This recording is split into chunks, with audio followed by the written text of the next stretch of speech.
Eu acho que para a gente entrar nisso teria que ser outra live, porque tem outras coisas aí para a gente falar. Gog e Magog, né? É isso que o pastor Ricardo aí provocou.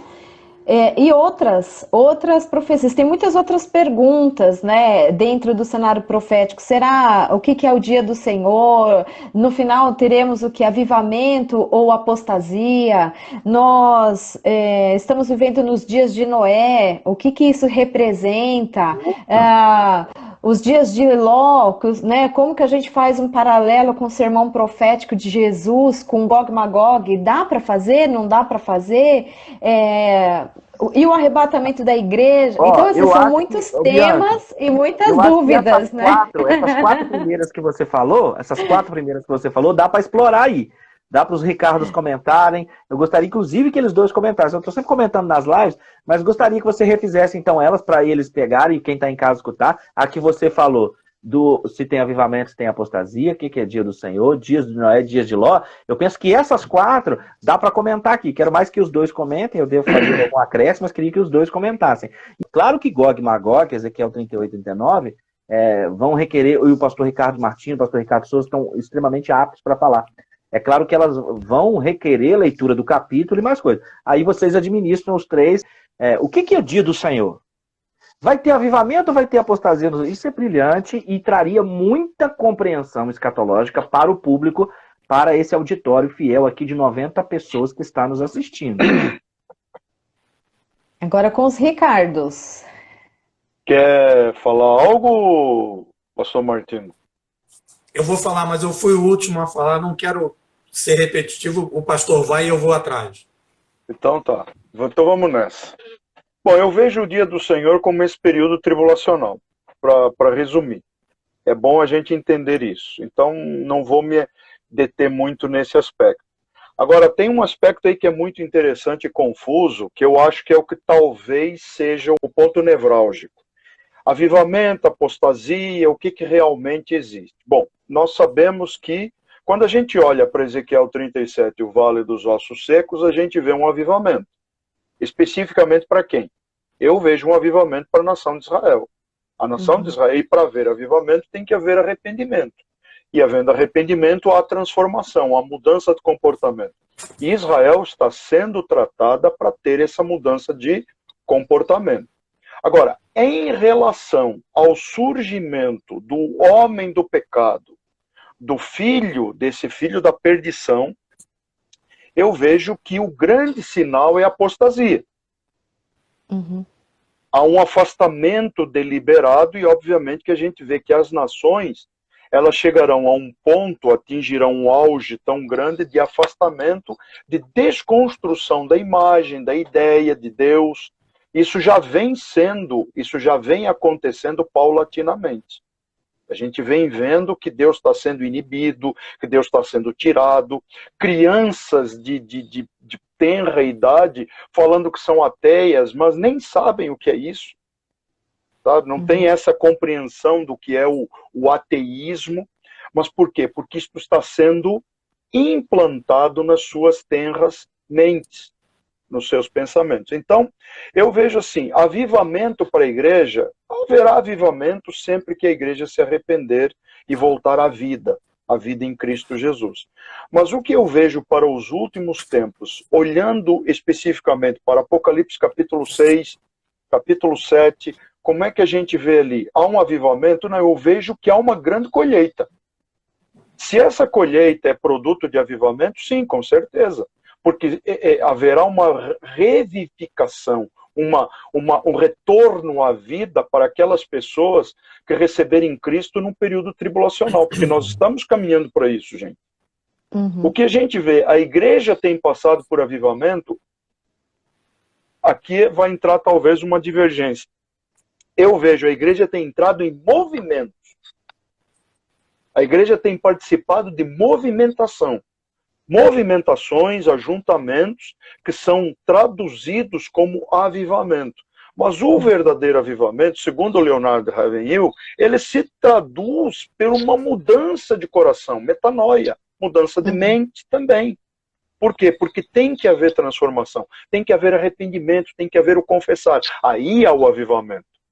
Então, veja, essa colheita de almas, é que eu estou juntando várias coisas para não me estender demais. Essa colheita de almas que nós vemos acontecer e vemos aquelas almas embaixo do altar clamando, ela é fruto do trabalho de 144 mil abnegados, 144 mil selados escolhidos, 2 testemunhas operando em Jerusalém, quer dizer, uma igreja que foi deixada para trás, aquele que virou santo, né, pastor Martino?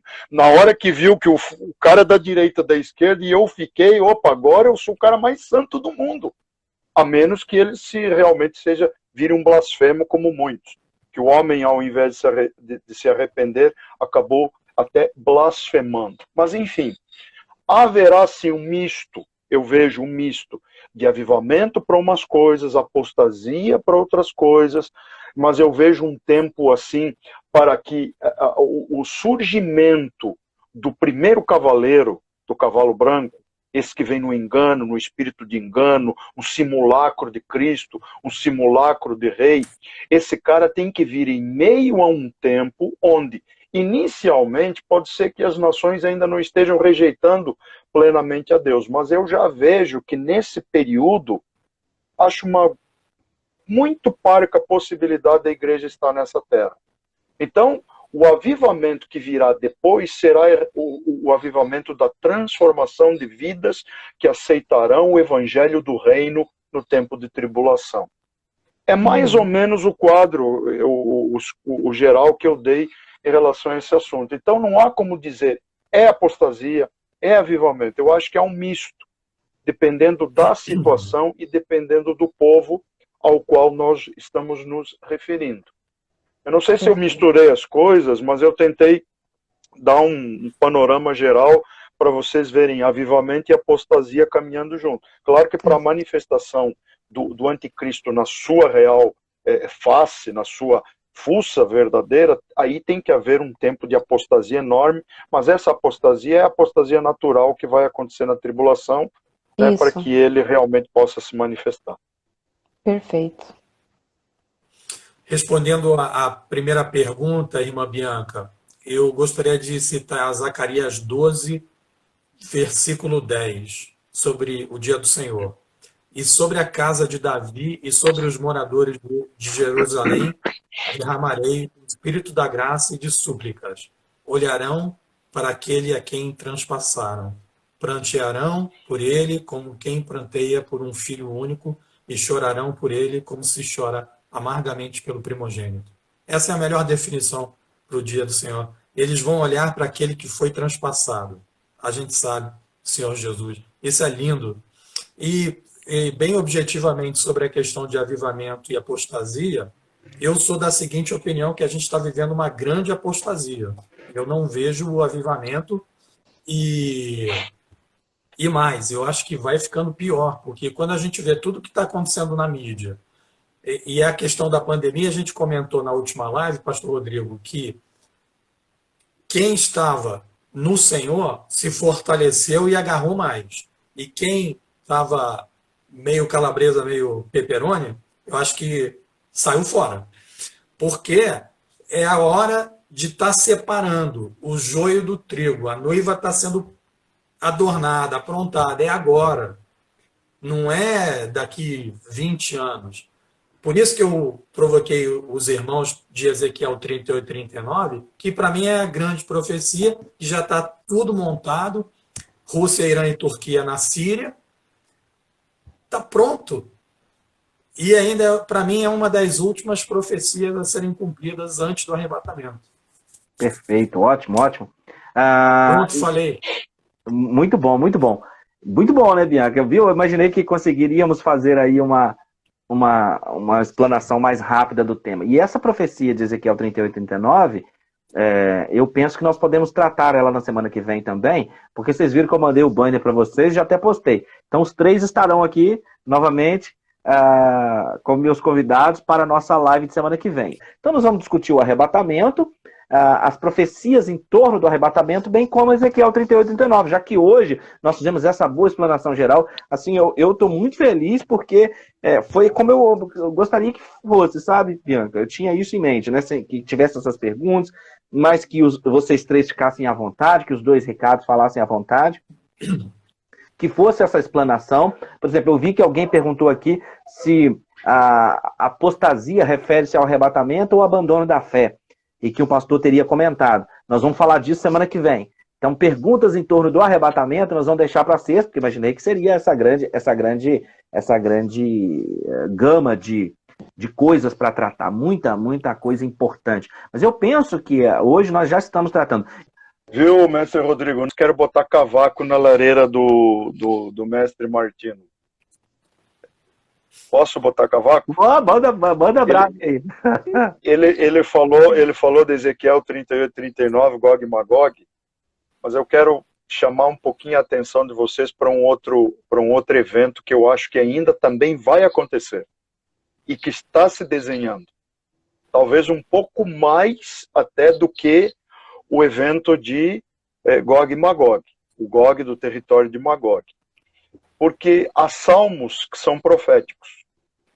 E eu vejo um salmo assim de grande teor profético, o Salmo 83. Então, a gente está olhando para as nações, não sei se eu consigo aqui na telinha, as nações no entorno, fora, que é Gog e Magog, ao norte, fora do círculo geográfico de Israel. Mas e as nações internas, que são exatamente os que fazem circunvizinhança com Israel? Vocês perceberam isso? Essas nações estão se levantando, queridos. E onde que a gente vê isso? Agora vão os cavacos. Salmo 83. As tendas de Edom estão ali, a Jordânia. Os ismaelitas estão ali, os povos do Oriente Médio, os sauditas. O povo de Moab está ali, os palestinos, e a Jordânia central, setentrional. Os agarenos estão ali um pouquinho mais ao sul, mas estão ali, fazendo base no território de Israel. Um texto citado, Gebal, por exemplo, que pode ser atual Jubal, que é o Líbano, exatamente aqui naquela região norte, mas dentro do círculo mais próximo de Israel. Então vejam como Israel, aí tem Amaleque, tem a Filistia, que é a Filístia, que está aí, criando caso com Israel, Hamas e Gaza. Perceberam isso? Esse pessoal está no círculo interno de Israel.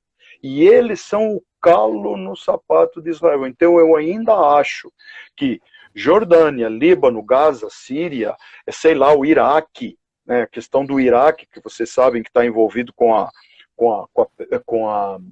Pérsia, o Egito, a Arábia Saudita. Então talvez a gente tenha que olhar, sei lá, pontuar com outros olhos essa questão profética que está muito próxima da gente. Não sei, só quis jogar cavaco aí na tua lareira, tá, pastor Ricardo? É isso, eu vejo no Salmo 83, eu vejo até uma questão, porque quando você olha para Ezequiel 38, 39, você tem 3 nações que vão liderar a invasão: Rússia, Irã e Turquia. Atrás dessas 3 nações, você vê talvez umas 7 ou 8 nações vindo atrás dessas 3. Então, Ezequiel 38 e 39, para mim, são em torno de 10 nações invadindo Israel ao mesmo tempo. E dentre delas, só a Rússia que não é islâmica. O resto são todas islâmicas. Respondendo à pergunta, pastor, no Salmo 83... Eu vejo muito Ezequiel 38, 39 aqui no Salmo 83. Eu vejo. Eu creio que não haverá 2 batalhas de proporções desse nível. É muita gente invadindo. E uma pergunta que eu fiz para o professor Amir foi: como Israel, depois de tanto livramento, depois de tanto sobrenatural, de terremotos, de pedra voando do céu, de nações contra nações, tipo aquelas vitórias do Velho Testamento que você via, tudo isso a gente vai ver ao vivo e a cores pela TV. E depois disso, Israel não olha o sobrenatural de Deus e faz um pacto e não uma aliança, porque pacto é diferente de aliança, com o anticristo. E a minha pergunta foi para o Amir, Amir, não me leve a mal não, eu sei que você é de Israel e tal, você pode me responder? E eu já dei a resposta para ele falando o seguinte, eu acho que o Israel, o povo judeu vai ficar muito fragilizado emocionalmente. E ele falou, eu concordo, porque depois de tanta invasão ao mesmo tempo, tantos exércitos, vai assustar. É meio que uma terceira guerra mundial. Ezequiel 38, 39 é meio que uma terceira guerra mundial. É muito país envolvido. E Estados Unidos reclamando, ei, peraí, não faz isso não. No 38, 13, olha, desculpa, mas não faz isso não com meu amigo. Já era. Invadiram e a mão de Deus livra todo mundo. Israel acaba correndo para o anticristo. Então, veja só, pastor, voltando um pouquinho, o Salmo 83 tem Ezequiel 38, 39, no meu ponto de vista escatológico, é muita nação como que vai acontecer em Ezequiel 38, 39. Perfeitas explanações. Fala, Bianca. Então, na interpretação do irmão Ricardo, a igreja vai presenciar isso, não? Isso vai servir como um sinal, então, antes do arrebatamento, na sua visão. Na minha concepção, a gente vai ver Ezequiel 38, 39 ao vivo e ao cores, mas não vai ver o pacto de Israel com o anticristo. O final de Ezequiel 38, 39, eu creio que a gente não verá, mas todo o começo, o meio, a igreja vai ver.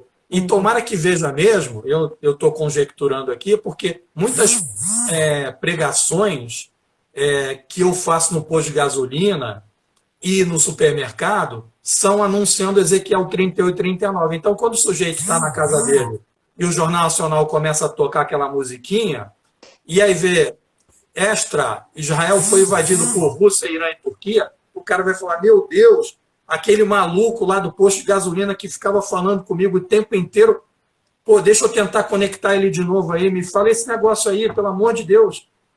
Então, eu creio, na minha concepção, tá? É uma opinião, e respeito todas as vertentes aí. Eu creio que a igreja vê o início, o meio de Ezequiel 38, 39, mas o pacto final não vê. Pastor Ricardo Souza, concorda? Concordo, mas aí vem aquela questão, como não existe um posicionamento claro na Escritura, e você sabe que eu defendo isso, eu não defendo a tribulação marcada pelo arrebatamento, e sim a tribulação marcada pela assinatura do pacto. Concordo plenamente com isso.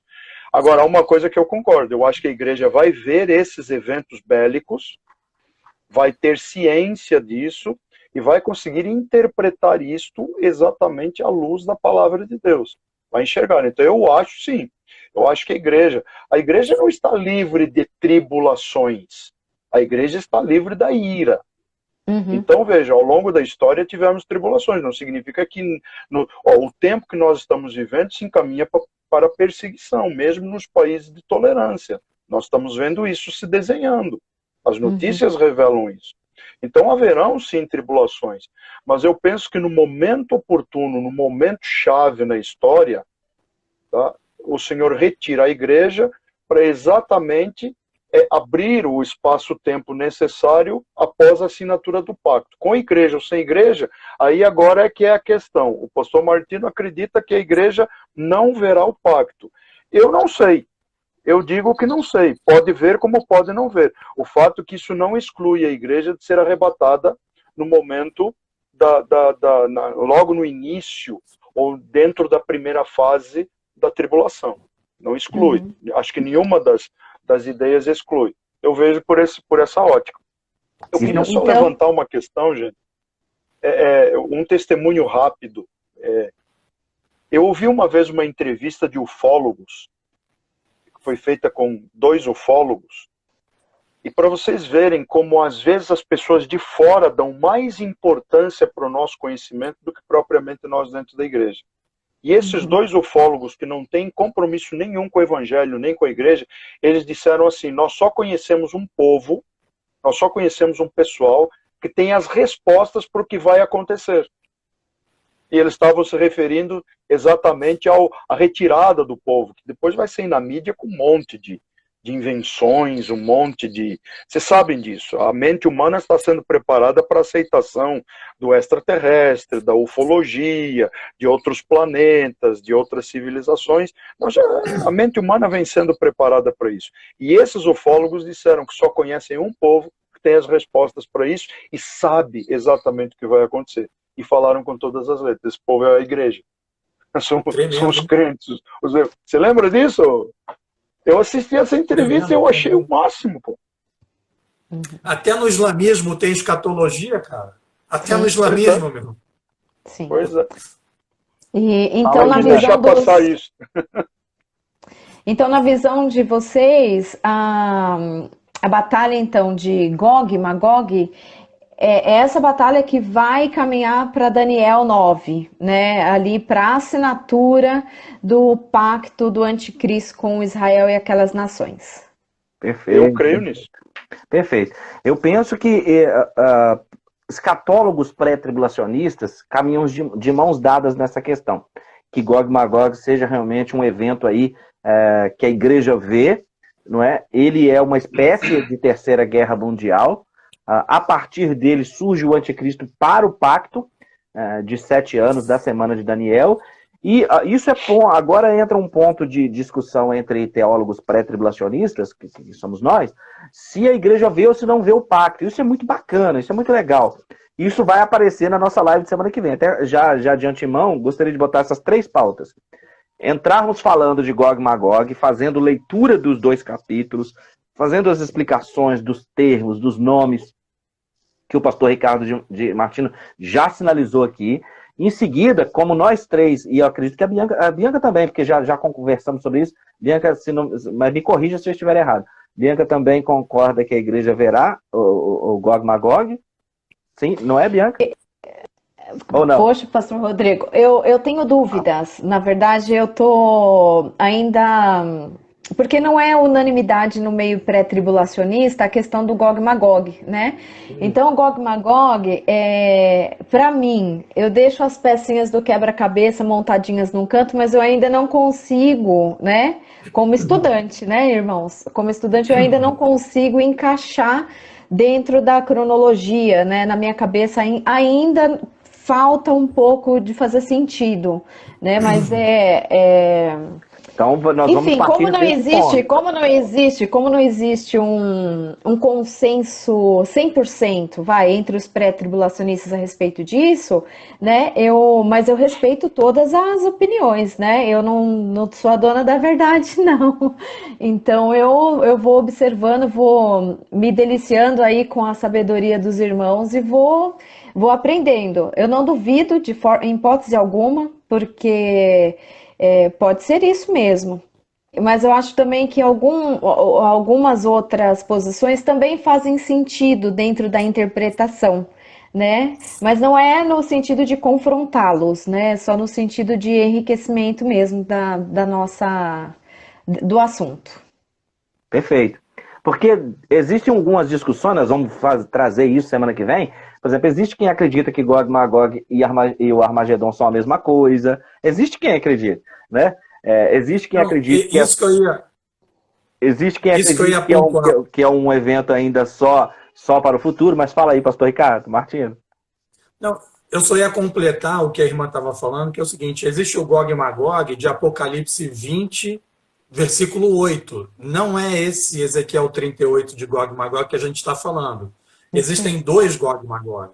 E um no final do milênio, né? Aí eu entro com a China. Eu acho que aí tem muito mais a ver com a China nesse segundo Gog e Magog, porque aqui no primeiro eu não vejo a China. Abertura dos reis do Oriente, né? Exatamente. Aí eu enxergo agora o Ezequiel 38 de Gog e Magog, Gog na terra, Magog na terra de Gog, né? Então eu vejo muito próximo os sinais muito próximos, né? E às vezes alguns irmãos confundem, não é o caso aqui, mas confundem os dois Gog e Magog. Sim, Isso mesmo. nesse ponto, Bianca, eu e os dois Ricardos, nós estamos bem alinhados, nós pertencemos ao grupo de pré-tribulacionistas que concordam a respeito de Gog e Magog. Eu de antemão sei disso, que nós três estamos bem dentro dessa linha. Por isso que eu estou propondo para que semana que vem, o que nós vamos fazer? Nós vamos abrir a live falando de Gog e Magog. Pelo fato de nós três acreditarmos que é um evento que a igreja presencia, então o que nós vamos nos propor a fazer na sexta-feira que vem, os dois Ricardos concordando, nós vamos entrar fazendo a exposição bíblica do tema. Tudo aquilo que nós entendemos biblicamente, tudo aquilo que é possível trazer biblicamente para demonstrar o Gog e Magog com o Salmo 83, com as nações, tudo que nós peço aos dois, para dentro daquilo que Deus tem nos dado, que dentro da nossa capacidade, que Deus nos dê graça aí, nós possamos esgotar ao máximo o assunto de Gog e Magog, não com a pretensão de esgotar o assunto, esgotar a nossa argumentação, percebe? Que eu não tenho a pretensão de achar de maneira nenhuma que nós sejamos, conforme eu vou pegar as palavras da Bianca emprestada para quem está assistindo aqui, sem a menor pretensão de achar que seríamos aí donos de verdade, não é isso não. O que eu estou chamando os dois, Ricardo, você que está entrando agora, que está aumentando o número de pessoas na live, você que está entrando, nós vamos iniciar a live de sexta-feira fazendo a exposição bíblica ao máximo dos argumentos que nós três utilizamos para explicar por que é que acreditamos que a igreja vai ver Gog e Magog. Então nós vamos explorar ao máximo os nossos argumentos sem a pretensão de sermos donos da verdade, mas fazer a exposição bíblica do tema. Isso nos permitirá a ponte para entrar no assunto do arrebatamento. Então nós vamos iniciar a live com Gog e Magog, vamos entrar no arrebatamento, suas bases, vamos discutir o arrebatamento. Então, eu já conto com vocês de antemão. E a exemplo de hoje, nós estamos com 2 horas e 16 minutos, mas a minha sensação é que nós começamos há 5 minutos atrás. Porque o assunto é muito fascinante. Ele é muito fascinante, verdade. Ele é muito tremendo. Então, eu quero, Bianca, muito obrigado por ter aceito o chamado. Muito obrigado pela mediação, pelas perguntas. Muito obrigado. Você é uma menina de Deus e estou muito feliz aí que vocês três têm meu livro, não é isso? Os três têm meu livro, então fico muito feliz aqui com os três. Agora descendo aqui na linha no sentido horário, pastor Ricardo de Martino, obrigado por essa atenção, esse cuidado aí. Para nós, assim, é um grande orgulho tê-lo aqui e poder partilhar a tela com vocês três. Eu estou recebendo um presente de Deus. Pastor Ricardo Martins, muito obrigado. Vou dar a palavra para cada um de vocês já. Pastor Ricardo Martins, muito obrigado mesmo, tem sido muito especial. E Pastor Ricardo Souza, meu parceiro aí de mais de 15 anos juntos dando aula. Pastor Ricardo Martins, eu e Pastor Ricardo Souza, a gente se fala lá desde os meados de 2005, ele dando aula no Paraná, eu aqui ele em Ponta Grossa, no Paraná, eu aqui em Juiz de Fora, Minas Gerais, e a gente trocando a gente sonhava com isso aqui, pastor. Né, pastor Ricardo? Nós sonhávamos com esse momento, fazer conferências, fazer coisas, esclarecer biblicamente as questões do povo, trazer conhecimento, libertar pelo conhecimento. Então eu glorifico a Deus porque eu estou realizando um sonho nessa noite. Eu estou realizando um sonho. E é um ponto, porque essa coisa vai crescer muito. Então, pastor Ricardo Souza, muito obrigado. Você é um parceiraço, um amigo, primeiro um grande amigo. Gente, olha, para vocês que não sabem, o pastor Ricardo, além de ter vencido aí uma cirurgia e Deus ter permitido que ele ficasse conosco, pastor Ricardo Souza, essa semana ainda, teve um falecimento na família. A sua sobrinha faleceu, ele não contou no início, eu também não contei, deixei mais para a gente fazer no final, porque eu queria pedir até o pastor Ricardo de Martino para fazer uma oração já, tanto pelo pastor Ricardo Souza pela perda da sobrinha, como eu gostaria que também, pastor, se você pudesse lembrar, eu tenho uma pessoa amiga que está aqui na live, que é a Lua, ela participa todos os dias no Clamor da Meia-Noite comigo, e a avó dela foi diagnosticada com um tumor no pulmão. Então gostaria de que houvesse uma oração especial também aqui no final. E aí, pastor Ricardo Souza, muito obrigado. Nosso Deus. E assim, era um sonho que eu e o pastor Ricardo Souza tínhamos, e que agora a Bianca e o Ricardo Martino chegam, e Deus vai enviar outros, pastor Ricardo Souza, nós vamos conseguir fazer a nossa grande conferência pré-tribulacionista. Então, seguindo aqui o horário, então, muito obrigado. Vamos conseguir fazer. Vocês todos que estivemos aqui com quase 100 pessoas assistindo a live. Para vocês que estiveram, o coraçãozinho aqui para vocês, muito obrigado a todos que estiveram presentes. Nós contamos com a audiência de vocês na sexta-feira, mas essa equipe aqui está de volta sexta-feira que vem às 21 horas. Então, seguindo aqui o sentido horário, Bianca, suas considerações finais, depois pastor Ricardo Martins, depois pastor Ricardo Souza. Olha, irmãos, eu tô muito honrada, tô muito feliz mesmo, porque eu fiz pontes, eu gosto de fazer pontes, né? E acho que é um dos meus chamados, né? De conectar pessoas. E eu não fiz nada além da minha obrigação, daquilo que me é natural de fazer. E me sinto até constrangida no meio de vocês que são acadêmicos, são pessoas que dedicaram a vida ministerial de longos anos, debruçado em cima da escatologia, né, um estudo regado de oração, de jejum, de uma vida comprometida no altar do Senhor, e eu posso beber dessa fonte. Então, eu me sinto muito honrada, nem me sinto digna de estar aqui no meio de vocês, mas assim, lançando as perguntas que eu carrego, né? Elas já estão esclarecidas em mim, mas eu carreguei essas dúvidas por muito tempo. E vocês, e Deus colocou essas conexões aqui na minha vida, o pastor Rodrigo especialmente primeiro, depois o pastor Ricardo Martino, para esclarecer, trazer esclarecimento bíblico na minha vida. Então é uma dívida de gratidão eterna que só Jesus vai poder recompensá-los. E beber também da fonte do pastor Ricardo Souza, que tão sabiamente coloca as questões para a gente parar para pensar. Tem muita coisa que eu já estou aqui na minha cabecinha que eu vou conversar com Deus depois, que fiquei pensando. Isso gente, é inestimável isso. Eu agradeço demais a Deus pela vida de vocês e por essa oportunidade. Glória a Deus, irmã.